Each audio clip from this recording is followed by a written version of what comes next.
Let's see if I can get this to. All right. All right. Can y'all see that? Yep. Perfect. I did it. Okay. I'm so excited. I had my daughter practice with me. So are you ready for me to go ahead and get started, Dr. O? Or Yeah, the floor is yours. All right. I tend to talk a little fast sometimes, so slow me down if you need me to, or feel free to stop and ask questions anytime through. So I'm Stacy Ebert. I'm the Dean of Legal and Health Sciences with Alvin Community College.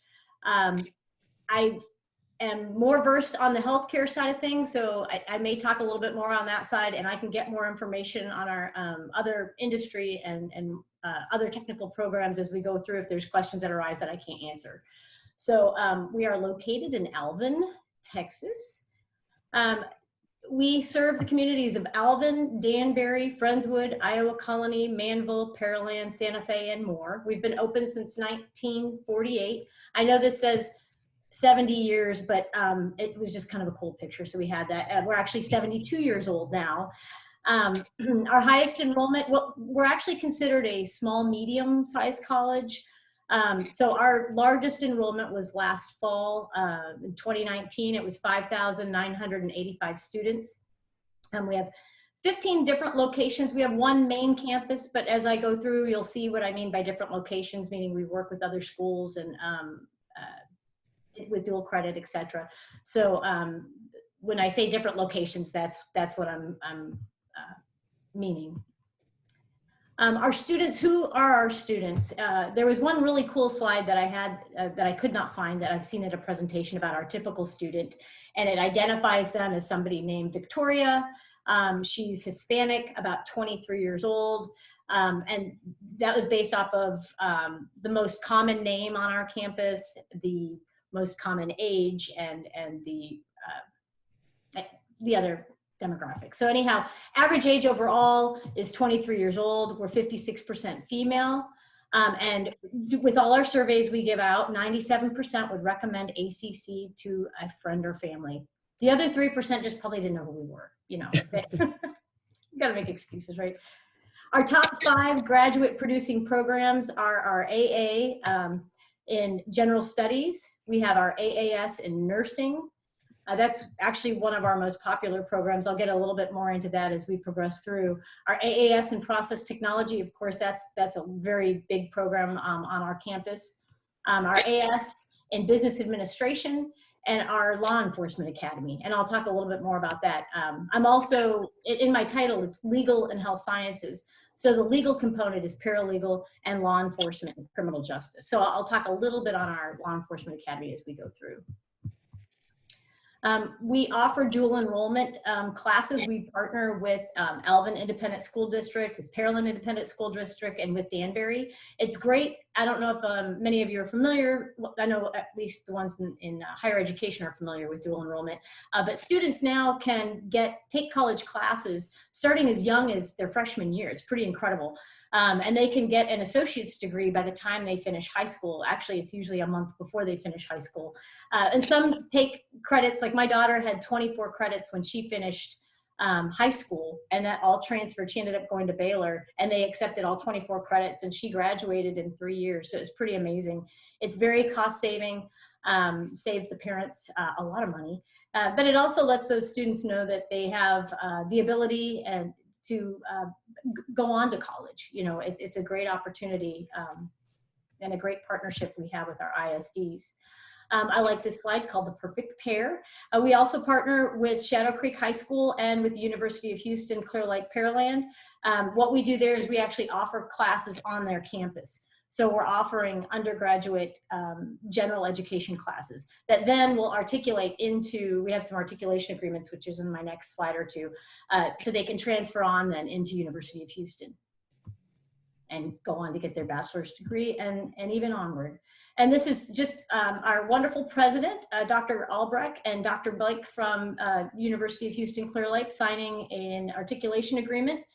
Again, like I said, a lot of our students, if they don't get a degree that's like a technical program where they're workforce ready, we try to encourage them to go on and transfer into a four-year institution so that they can have gainful employment, of course. That's the ultimate goal, is to get our our students educated, graduated, and in the workforce.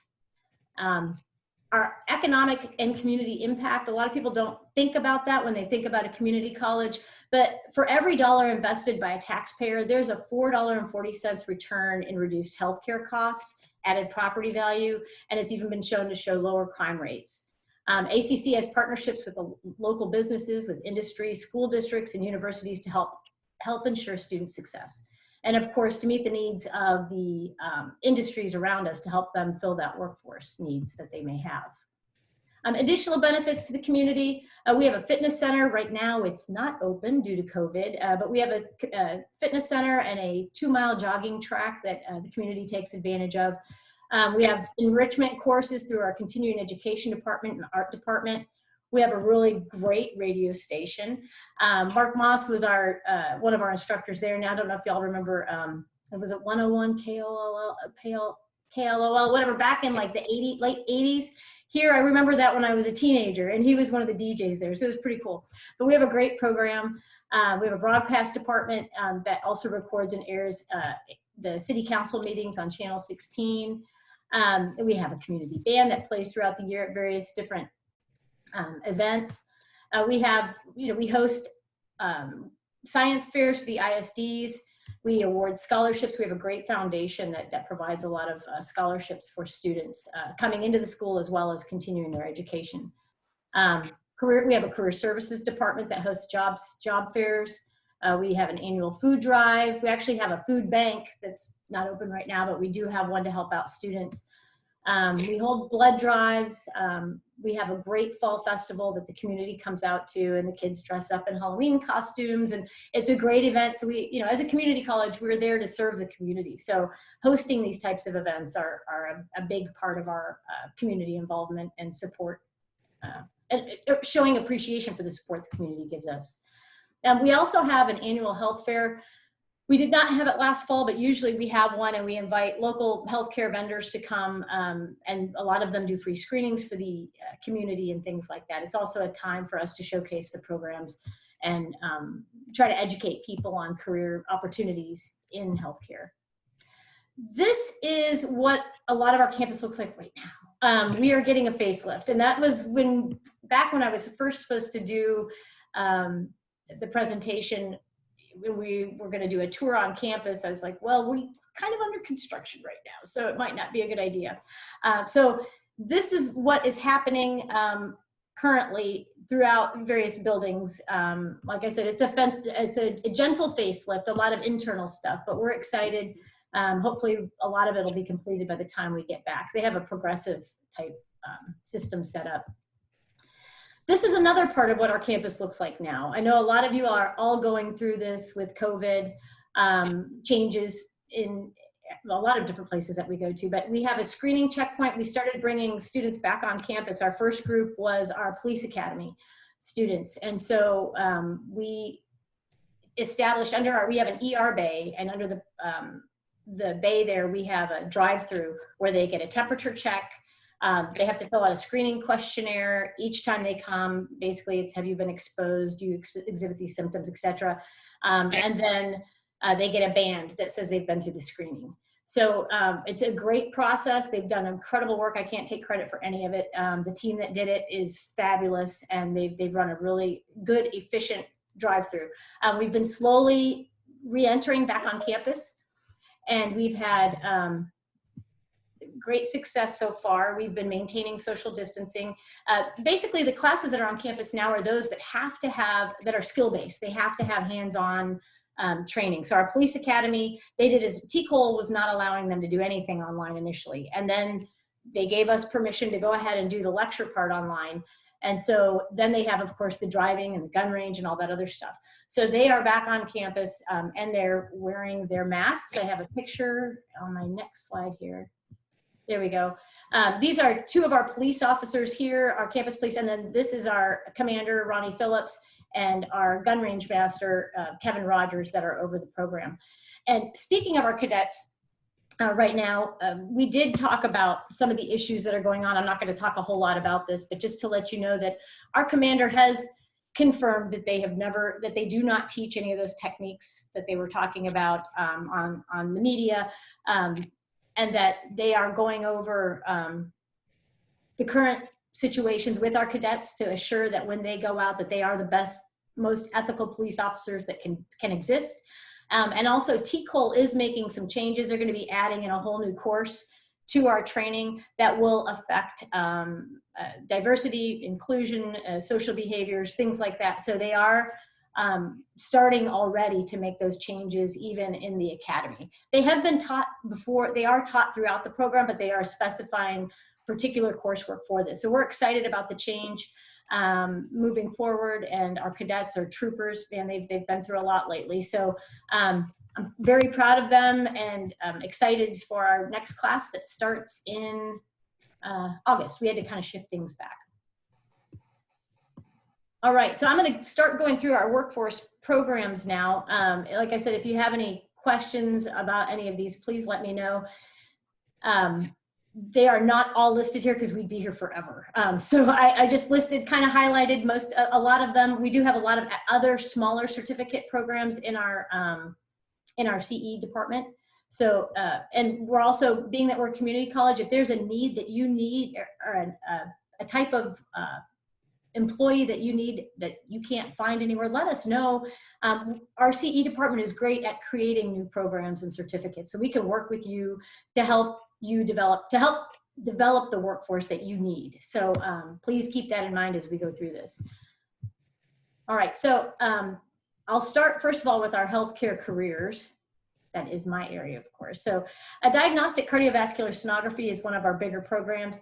We have various different components of it. We have adult echo, which is where they'll go in and they'll scan your heart.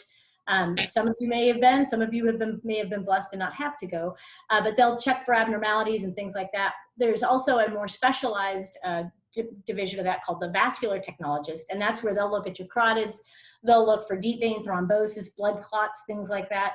And then we also have our pediatric sonographers. And so they do adolescents up to the age of 18, as well as fetal sonography, which is another specialty. So we're one of the only ones in the United States that actually have the pediatric certificate. So it's an associate's degree. We also have what's called an advanced technical certificate, where somebody that already has a degree can come in and they don't have to obviously do all the basics and stuff. So it's a little bit faster track for them. We do take volunteers normally.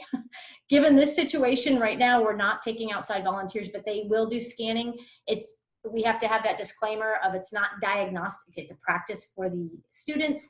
But a lot of times, if they find something, they'll ask that you go see a doctor, and they will oftentimes give you names of doctors to go to and just say that you need to get it checked out. They can't give a diagnosis. We do have a medical director, but they can't do that on our campus. But they'll usually give you a copy of the scan, and you can take that in. And we do, various different health fairs offer free scanning as well. It's a great preventative thing to have done if you haven't had it done. Emergency medical technology, that's our EMT basics, our advanced, and our paramedics. So those are the ones that, everything from driving the ambulance to helping you, to save your life, doing all those emergency life-saving things. So we have an associate's degree as a paramedic, but we also have them as certificates. So the 1 semester course is the basic, and then it gets more and more advanced as you go down the curriculum. Neurodiagnostic technology, this is another unique one that Alvin Community College offers.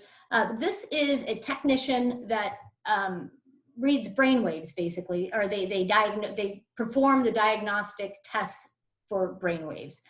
So a lot of times if someone had a stroke, if they have a seizure disorder, if they're, any type of brain disorder, they put the electrodes on and they will monitor brainwaves.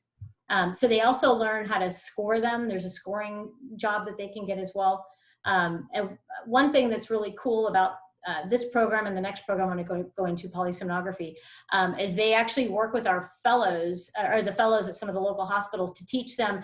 They're good at diagnosing and everything else, but they want to learn the technical side, so they'll come work with our students to see how the process actually happens. So it's a pretty cool partnership we have with them.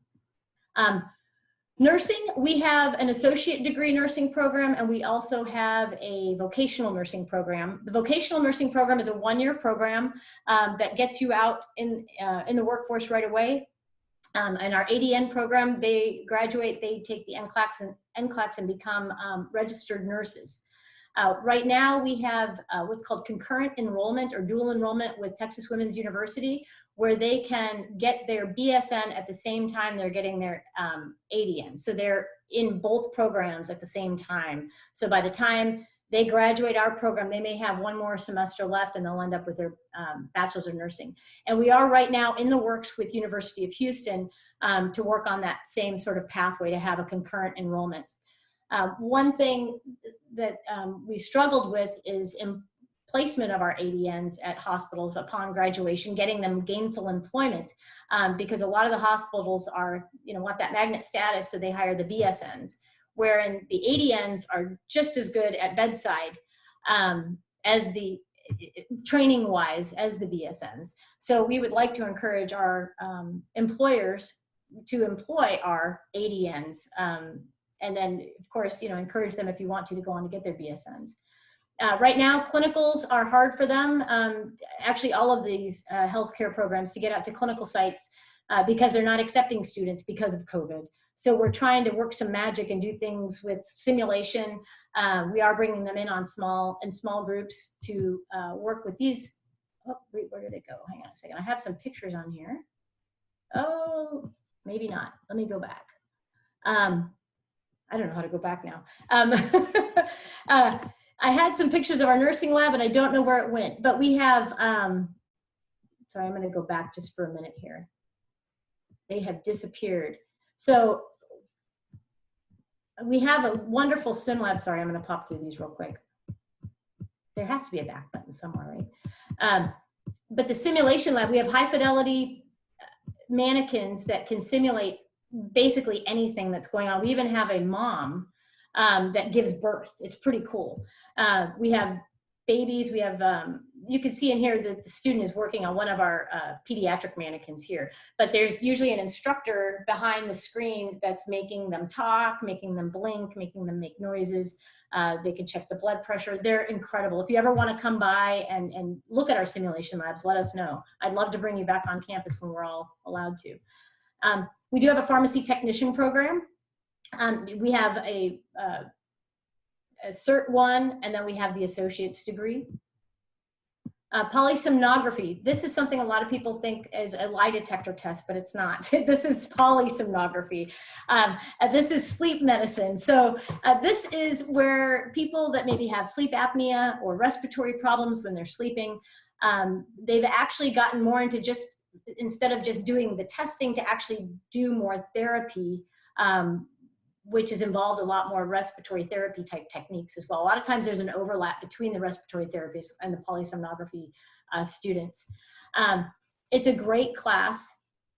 The technicians can also have day jobs. They don't always have to work at night, where they can do what's called pruning, which is reading the reports. And this is a picture of our actual lab. We have 2 rooms that look like really nice hotel rooms. So if you've never had a sleep study done, it's pretty cool. They have, this is where the techs will sit. I don't know if you can see my pointer there. They'll sit there and they'll read and monitor. You're on a video camera, so they'll watch you, they'll communicate with you, make you do various different things. And then, of course, monitor you throughout the evening. This is the prep area. And who is this? This is me and my daughter. We volunteered for the sleep lab. They needed some volunteers. Granted, we were not in the same room. We have 2 rooms right next to each other, but they hook you up from head to toe and monitor everything. It's quite the experience. If you haven't had one done, or if anybody's ever told you that you snore or anything like that, you need to get a sleep test done. It can lead to high blood pressure, and lack of sleep is not healthy. It's when our body heals itself.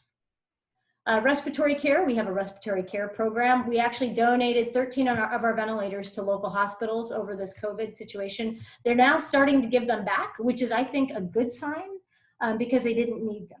But of course, they're available if they need them in the future. We did have to postpone some of our labs over this summer. That we pushed them into to the fall because we didn't have ventilators to teach them on. And again, we have vocational nursing, which is our one-year program. There are not any prerequisites for this program, which is a good entry pathway for individuals that want to become ADNs or the RNs or go on to get their BSN, because we do have a bridge. We have a VN to RN pathway. It is a very challenging program, even though there aren't any prerequisites. You still have to take the HESI exam, and then they have a ranking system. But it's a great way to get in to nursing if you want to continue, go on that pathway. Nursing is such a competitive program to get into. Okay, so now I'm going to go into some of our manufacturing, construction, and logistics career pathways. I am not the dean over this area. Jeff Parks is our dean. He's a great new asset to our team. He used to be with Sanjack, moved around, and then we grabbed him. Some of these are also in our continuing education department as well. We have CNC machining. That one is in our continuing education side, so there are not any prerequisites or anything for that. We have a millwright program. Again, it's a continuing education certificate. A lot of times they'll have multiple different levels of these certificates where they can come back to get more advanced training. Pipe fitting, this is Philip right here. These are actually our students and our instructors that I'm showing pictures of.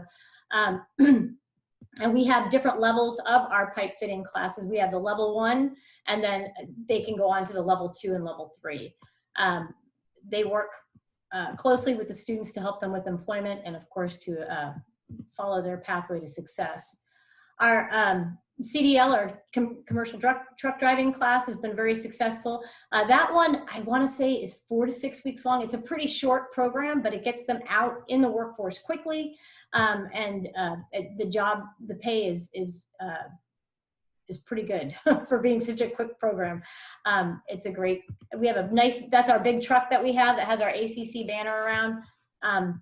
I don't drive close to that whenever I see them out there for the beginning. Oh, sorry, I just passed that last one up. Welding, I didn't mean to pass that up. That's a very important one.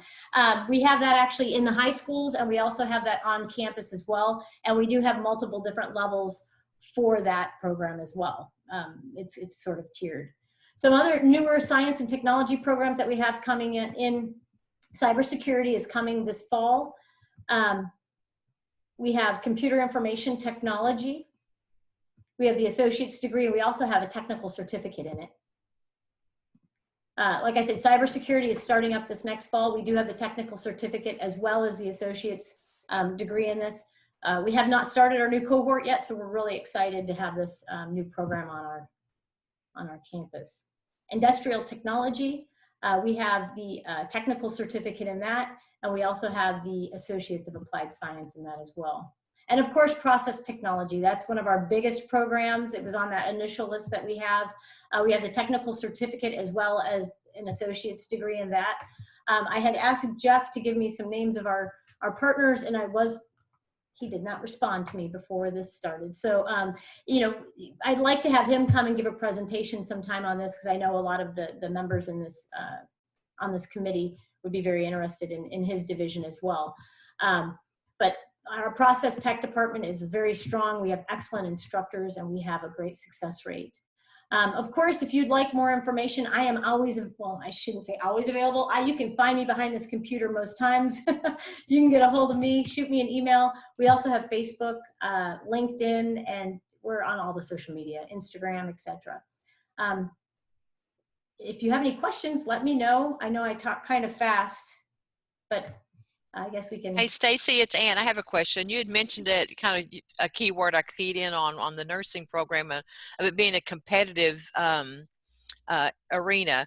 So is there a waiting list for the nursing program, or is there a waiting list for any other programs, your more popular programs, and how long's the waiting list?